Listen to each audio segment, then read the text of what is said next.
Sometimes we just have to stop talking and contemplate.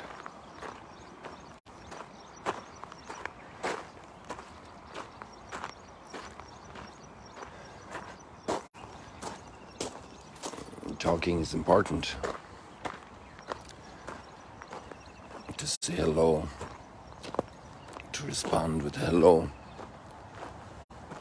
or to open one's eyes and hearts and to smile with the hello back. To communicate. We communicate what we are. So we have to be, to live what we say we are. Otherwise, communication is false.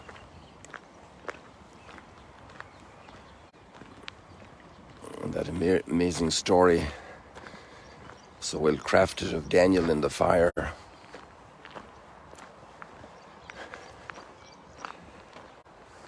It's impressed itself so much on our imagination, so powerfully. The resilience and faith, despite all kinds of pressures. Capacity of young people to say yes, to be faithful. It's such a motivational story.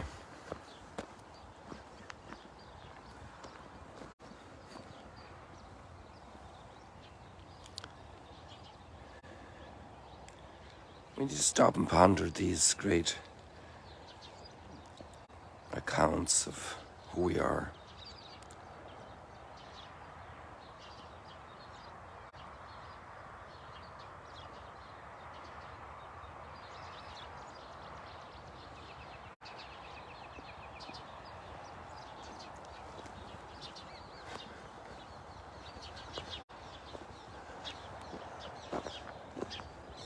And Daniel and his companions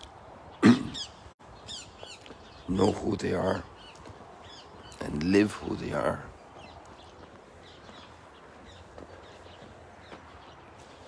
In spite of all the opposition.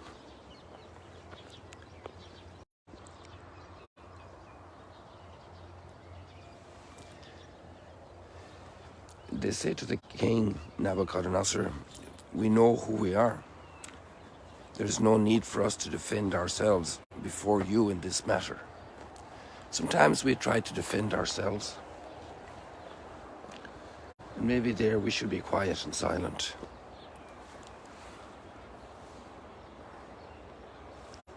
If our God whom we serve can save us from the white furnace and from your hands, may he save us. But even if he will not, know, O king, that we will not serve your God or worship the golden statue that you set up.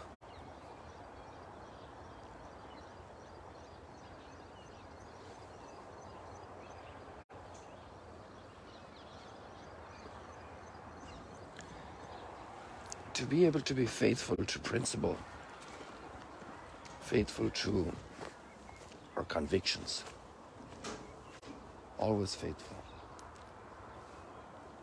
no matter what the pressure is. And then the king cries out, blessed be the God of Shadrach, Meshach, and Abednego.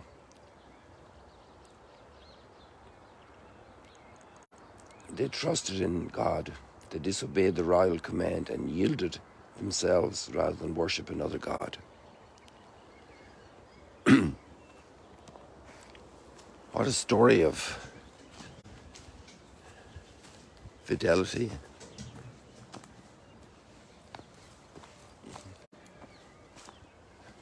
Story of grace.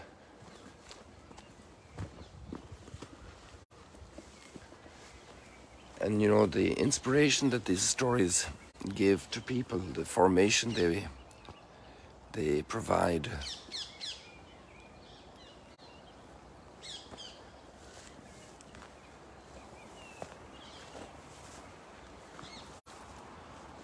The inspiration for the martyrs. This would be the Roman Empire.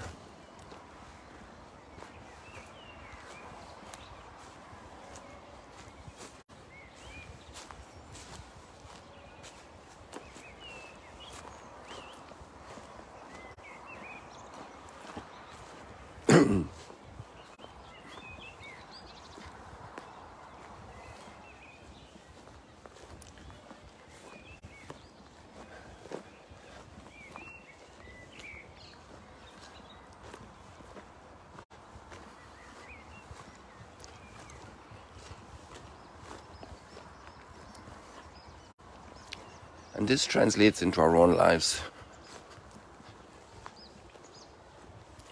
In cultures in which we live, espousing principles contrary to our faith and understanding,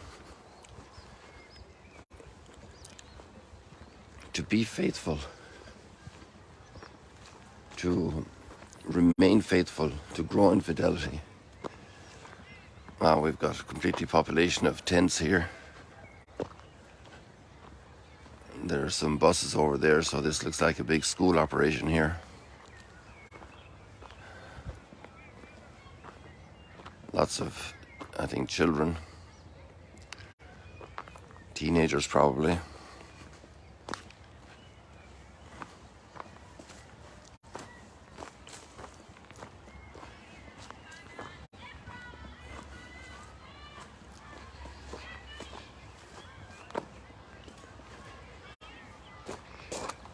Today we have a big conflict in the gospel continuing to grow towards Palm Sunday and Holy Week and the crucifixion of Jesus. Very difficult conversation.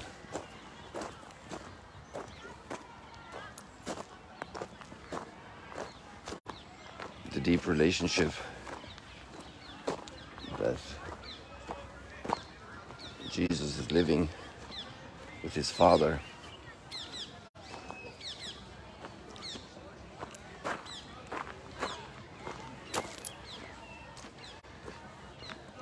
And the unwillingness,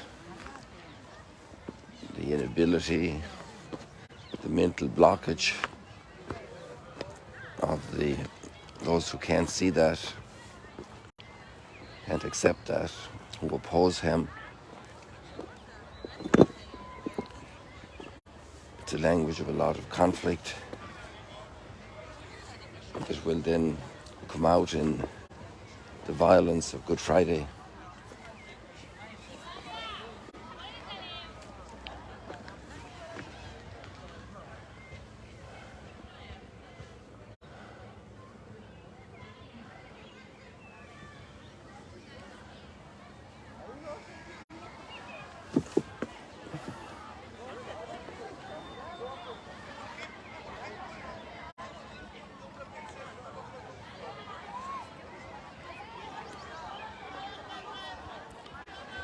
The amazing thing then about Jesus is that his ability to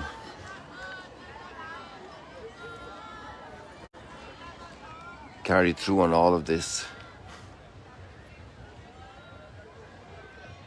without becoming violent. That's so tough for us, so hard when we're challenged, when we're contradicted, not to become angry, to have great self-dominion. In that sense, both these accounts today of Daniel and of Jesus are very similar.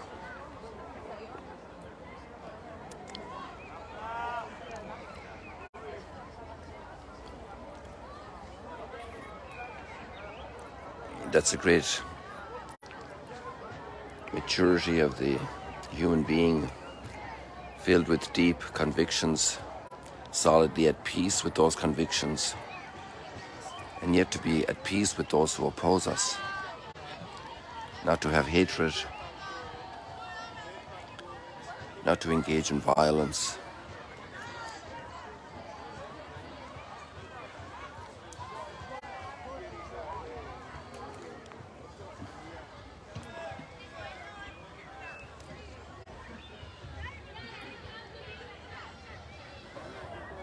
Let us pray for our world today, to find paths of understanding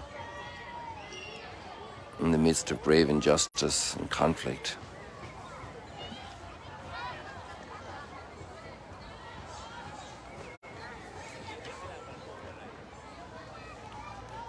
The revelation of God in a world that lives its own peculiar path of denial of God.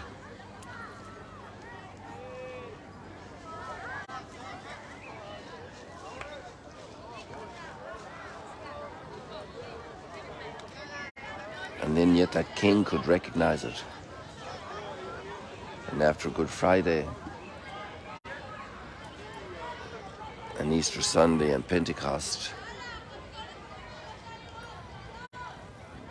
millions, tens of millions, now over 2 billion people following Jesus,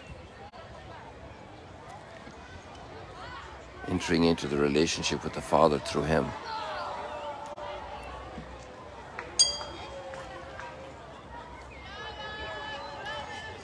To be able to endure the time and the fire.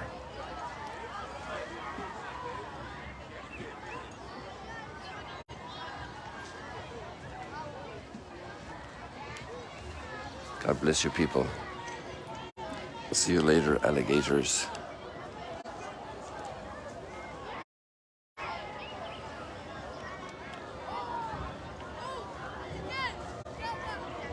Thank you for all your prayers. I think I'm over the hump there again.